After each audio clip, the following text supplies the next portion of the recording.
நண்பர்கள் அனைவருக்கும் வணக்கம். நண்பர்களே, இன்று எல்ஐசியின் முக்கியத்துவத்தை பார்ப்போம். நண்பர்களே, நாம் யாரிடமும் பாலிசி எடுக்குன்னு சொல்லும்போது எனக்கு கமிட்மெண்ட் இருக்குன்னு சொல்கிறாங்க. உண்மையிலே நண்பர்களே, கமிட்மெண்ட்டுங்கிறது நம்ம வருமானத்தை பேஸ் பண்ணி நம்ம கமிட்மெண்ட் வச்சுருப்போம். உதாரணமாக 10,000 வருமானம் வந்துட்டுருக்கு.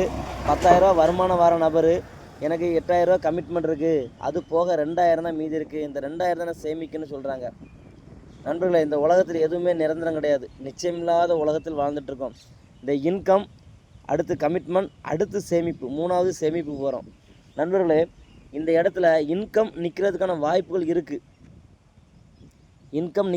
வாய்ப்பு இருக்குது. ஆனால் கமிட்மெண்ட்டு செஞ்சே ஆகணும். உதாரணமாக நம்ம குழந்தைங்கள படிக்க வைக்கிறோம். ஸ்கூல் ஃபீஸு, மருத்துவம், சாப்பாடு செலவு, இந்த மாதிரி கமிட்மெண்ட்டு காரியங்கள் போய்கிட்டு இருக்குது. ஆனால் இன்கம்மை நம்பி இருக்குது. இந்த இன்கம் நின்றுச்சுன்னா இந்த கமிட்மெண்ட் நிற்குமா? நிற்காது. படிக்க வச்சே ஆகணும், சாப்பிட்டே ஆகணும், எக்ஸ்ட்ரா செலவுகள் செஞ்சே ஆகணும். இதுக்கு பிறகு தான் நான் சேமிப்பேன்னு சொல்கிறேன். நண்பர்களே, இந்த கால்குலேஷன் தவறு. நண்பர்களே, இன்கம் வருதா ஃபஸ்ட்டு சேமிங்க, அதுக்கப்புறம் கமிட்மெண்ட்டில் வாங்க. ஒருவேளை இன்கம் நின்னா கூட இந்த சேமிப்புங்கிற எல்ஐசி ஒரு பெரிய அசட்டு நம்ம கொடுக்குது. அந்த அசட்லேருந்து நம்ம கமிட்மெண்ட்டை நம்ம கால்குலேஷன் பண்ணி கொண்டு போய்கிட்டே இருக்கலாம்.